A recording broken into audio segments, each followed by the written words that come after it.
Les Espagnols de Numansion Games proposent en Early Access en 2017 un STR qui lorgne résolument du côté du Tower Defense.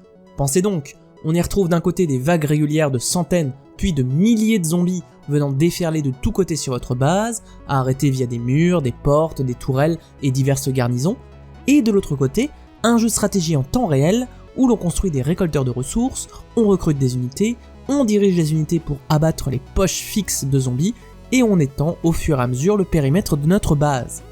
Il n'en fallait pas plus pour créer un nouveau mix stratégique, qui est aujourd'hui porté par des titres comme Diplomacy is not an option. Voyons donc son origine. Après le RPG au tour par tour Lords of Xulima en 2014, mêlant exploration et combat à la Might and Magic, le studio espagnol investit le champ du STR. On reprend le principe fondateur avec une base principale à défendre coûte que coûte, mais où l'on fera face régulièrement à des vagues d'adversaires asymétriques, n'obéissant pas aux mêmes lois que les nôtres. Il faut ainsi partir de sa base principale avec une poignée d'unités et commencer à reconnaître le terrain, en observant les voies de passage et les obstacles naturels. Sur le chemin, des zombies vous attendent par petits paquets que vous pouvez aisément massacrer. Pour obtenir les premières ressources, il faut poser des maisons pour avoir de l'argent, des récolteurs de ressources pour l'énergie, la nourriture et les matières premières diverses comme le bois, la pierre, le fer et plus tard le pétrole, dans un environnement où la place est limitée. Il faut donc étendre la surface constructible via des relais d'énergie sur les espaces que vous avez reconquis sur les zombies. On joue donc en permanence à flux tendu. Il faut récupérer progressivement ces espaces en tuant les zombies pour les aménager, récolter les ressources, les utiliser pour améliorer ses habitations, sa base et ses unités, mais aussi les défendre face aux vagues régulières. Deux écueils vous font face. Si vous n'allez pas assez vite, vous n'aurez pas les ressources suffisantes pour alimenter des dizaines de tours de défense et plusieurs dizaines d'unités avancées pour faire face aux hordes régulières et surtout à la horde finale du jeu de plusieurs milliers de zombies.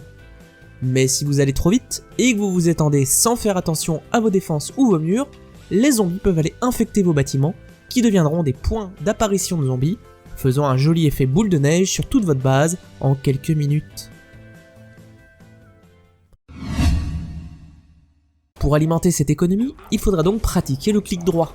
Pour ce faire, vous avez différentes unités, plus ou moins discrètes comme le Ranger, ou plus solides mais bruyantes comme le Trooper au fusil d'assaut, pour aller déloger les différents espaces qui jouxtent votre base pour obtenir plus de place pour vos maisons et récolter plus de ressources. Ne croyez pas que cela soit toujours facile, plus on est loin, plus vous rencontrez des zombies rapides, des gros zombies ou des points d'apparition difficiles à détruire. Dans le même temps, chaque espace libéré doit être à minima protégé par un mur avant les vagues régulières d'ennemis pouvant venir de n'importe où. Vous aurez ainsi des murs de différentes matières, du bois à la pierre, des tours où poster vos unités pour plus de portée, et des tourelles de défense, des arbalètes géantes aux mitrailleuses, en passant par les tourelles électriques Tesla, ainsi qu'une poignée de pièges, des pieux aux mines.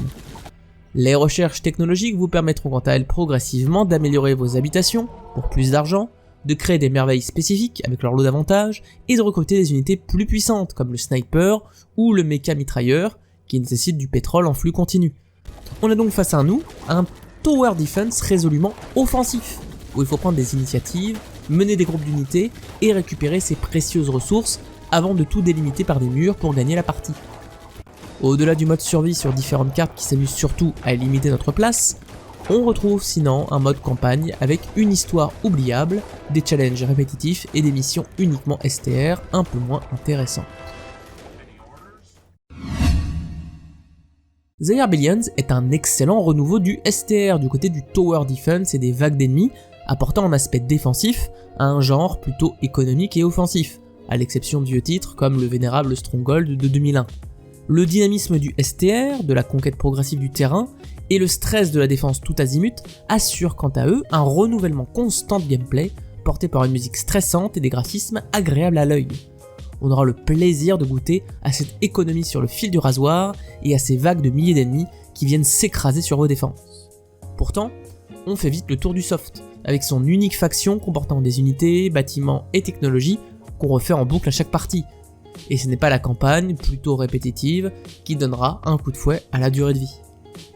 Je note donc ce jeu, Horde de zombies sur Steampunk.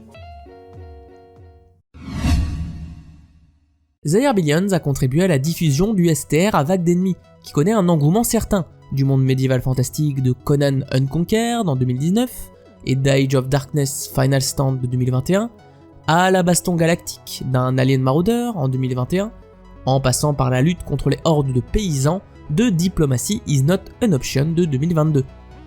La défense contre les vagues d'ennemis s'adapte même de plus en plus à d'autres genres, comme le mix gestion et top-down shooter de The Riftbreaker en 2021. Est-ce suffisant pour fonder un sous-genre durable ? Seul l'avenir des vagues d'ennemis nous le dira.